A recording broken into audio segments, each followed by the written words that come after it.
What's going on, everybody? Welcome back to The Haunted Beard. My name is Jake. Well, I've been thinking over the last couple days of what I wanted to bring you next on my channel, and I decided I wanted to do another horror franchise series of reviews, and decided on, there it is, Saw. So that's what I'm going to be bringing you next. I think for this one, though, I'm going to kind of spread it out a little bit more. The ones that I've done in the past, I just kind of did one after the other and just really kind of cranked it out really quick. And this one, I'm going to kind of take my time a little bit more and maybe give you some different videos in between. But nevertheless, that's what I decided on. That's where I'm going next. So I just finished watching the first Saw. First time I've seen it in quite a few years, so it was nice revisiting again, but that's what I'm going to talk to you about today. Let's get into it.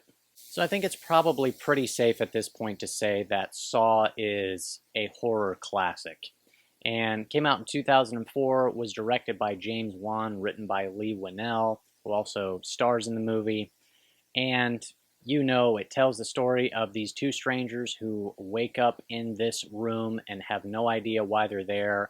And slowly but surely, they come to find out that they are these pawns in this deadly serial killer's game. You know him as Jigsaw. Saw, along with probably Hostel, are usually credited as really kind of starting a new sort of subgenre of horror films, often referred to as torture porn. And one of the things that I was kind of shocked and surprised in revisiting this movie, the first time I've watched it in probably a handful of years, is actually how tame it really is, at least compared to the other Saw films in this franchise. And just going back and watching it again, I was just really surprised that I feel like this film has such a reputation for being just extremely bloody and gory and gruesome. And there's definitely those elements in there, but I think compared to the other films in this franchise and other films just in the horror genre in general, I felt that it was more tame, I guess, than I remembered it to be. I think in some ways this film has a bit of a reputation like the original Texas Chainsaw Massacre, and that the reputation is that it's this extremely bloody and gory movie, but then when you go back and watch it, you're kind of like, oh wow, there's really not that much of it in here, and I felt a little bit of the same way rewatching Saw again. One of the things that I think elevates Saw above the vast majority of other films in this subgenre is that it isn't solely focused on the blood and gore and torture. That's not sort of the center focus of the movie. It rather sort of uses those things to complement and tell what I think is a pretty good story and an effective story and really an effective mystery overall. And I just think the story and the concept here is just really solid, and the credit there goes to James Wan and Leewinnell. And I just love how this movie opens, and it just immediately puts us in this interesting and mysterious situation as these two strangers wake up in this room, and we as the audience are just as clueless as they are. And this is kind of like the original escape room idea, right? They're locked in this room, they have no idea why they're there, and what's going on, what the connection is. And, you know, they start finding these tapes and try to, you know, piece together these little clues and piece the puzzle together. And it's just such a great concept and an intriguing idea that immediately just kind of pulls us right in and just gets us invested into the story and the mystery of the movie. And obviously they created a really intriguing and, at this point, iconic horror killer in Jigsaw, who is maybe not quite to the level of the Freddy, Michael, and Jason, but certainly the tier below that for sure. And they create, as I said, an intriguing killer because they get you into his sort of philosophy and psychology, right? And they give him kind of an interesting motivation behind what he's doing. And he's not just this guy who's just killing people just to kill people. And so he has an interesting kind of philosophy and MO as far as how he works and operates. And just having him put people in these traps and in these games where he doesn't technically kill anybody, although, I mean, he really does, but it's more like they kill themselves. It just kind of provides a nice kind of fresh twist on it and just gives us something different that we haven't seen before. Another aspect that I like quite a bit is I just really like how really kind of imperfect this movie looks. This was a independent, a low budget film when it came out. I believe the budget was like 1.2 million, so pretty small budget there. But as I said, I just kind of like how imperfect it looks, and I think that really sort of contributes to the feel of this movie. It just has this sort of almost found footage-y type look to it in a way, but it's just dirty and grungy, and just how kind of some shots are a touch out of focus here and there, and just kind of the harsh lighting, and some things are a little darker than you might expect, and I think it just kind of really serves the film well overall. And as this franchise progressed, the budgets got bigger, and even though they're these bloody, gory movies, I feel like some of the later installments have almost just too much of a polished look to it, right? It's just like you can tell they had more money in it. Just even though it's still kind of a dirty, grungy type movie, they just sort of look prettier. And but this doesn't have that, and it just sort of has that low budget quality feel to it. But I think it works well. It doesn't really have that polished, Hollywoodized look to it, and so I really like that aspect about the movie.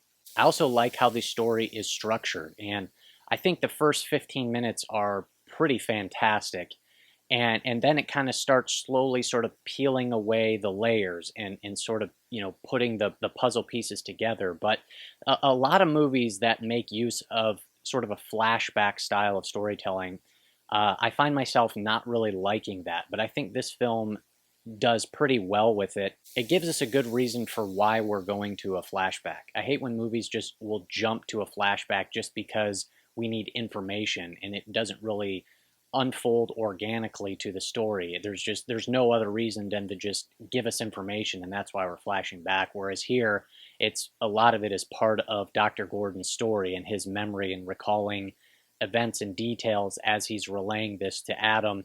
And so I just think it's a better reason for why we're getting the flashback, and I just think it works pretty well to tell the story that way.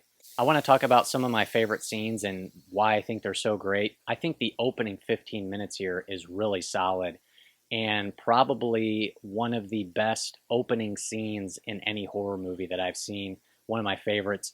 And again, I kind of mentioned it a little bit earlier, but I just love the situation that it puts us in, and it's just immediately this just really interesting and mysterious situation that just grabs you. And I just love that it just goes. There's no setup to how did we get here and all that. It just drops us right in the middle of the action. Here's these two guys. What's going on? Why are they in this room? What's happening?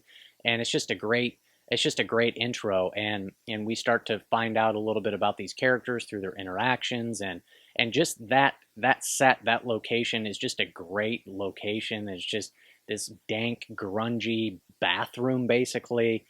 Just a nice set design there. Production design looks really, really great. And I just like just the idea of them, again, just sort of finding puzzle pieces, and there's things hidden around the room, and it's like that escape room type vibe. But I just really like the opening 15 minutes are really solid.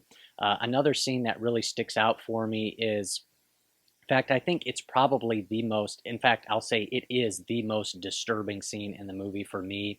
And that's when Dr. Gordon's wife and daughter get kidnapped and tied up and held at gunpoint. And the daughter's just sitting there screaming and crying to her mom. Man, that scene, I remember from seeing it before that it was a scene that was memorable and stuck out to me. But now, and maybe it's just because I have a child of my own, man, that scene just is like, it's kind of difficult to watch. It's really disturbing, and something about seeing little kids in that type of situation, it's just like, oh man, it's rough, but a really effective scene nonetheless. I also really like the scene later on in the movie where we see Adam at his apartment at night, and he wakes up and he knows that someone's there in his apartment, and just the little technique that they use with his camera and the quick little flashes of light, and just the sound, the camera sound to it. I think it works really well. I can't help but think that it has to be a bit of an homage and a nod to Hitchcock's Rear Window.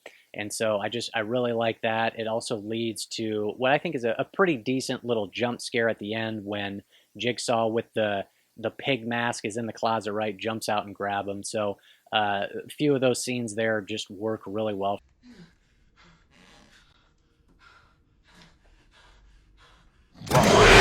Now, the movie isn't perfect. Some of the dialogue isn't great, and some of the acting isn't great either, namely Leewinnell, which, I don't want to sit here and trash on the guy too much because he's responsible why we have this movie to begin with, right? He wrote the film and came up with the story idea and everything, so the guy deserves a lot of credit. But some of his acting and sort of line delivery is not great. But I will say, though, there's a handful of times where he delivers a line that makes me laugh, and I can't help.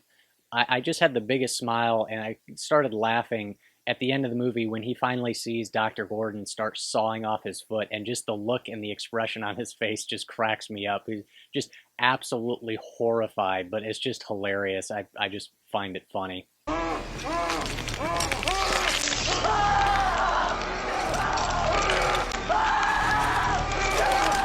And finally, I can't talk about Saw without talking about the ending, and I still think this ending holds up pretty well and is pretty great. When Adam is there and looking through Zepp's dead body, and he finds that tape recorder, man, and the Saw theme song clicks in, and I just get a big old smile on my face. And that theme song starts playing, and he starts realizing, oh man, there's something bigger going on here. He's not the guy. Man, it's just fantastic. And the film just kind of has a nice double twist, right? Where you find out that Zepp is not the killer, and then there you see Jigsaw in the background just getting up off the floor. And I remember the first time watching it just being like, what is happening? Yeah, it still holds up really well. It's a great twist ending, mind-blowing ending, and have a lot of fun with it. So even after all these years and as many times as I've seen it, it still hits pretty hard and is pretty great. So those are my thoughts with Saw. Hope you enjoyed the review. Hit me up down in the comments. Would love to hear from you. What you like about this movie. What's your favorite scene? Let me know. That's all I have for you. Thank you so much for watching. If you like videos like this, hit that subscribe button because that's all I do on The Haunted Beard. It is horror and thriller movie content coming at you. So that's all I got for you. I'll see you next time on The Haunted Beard.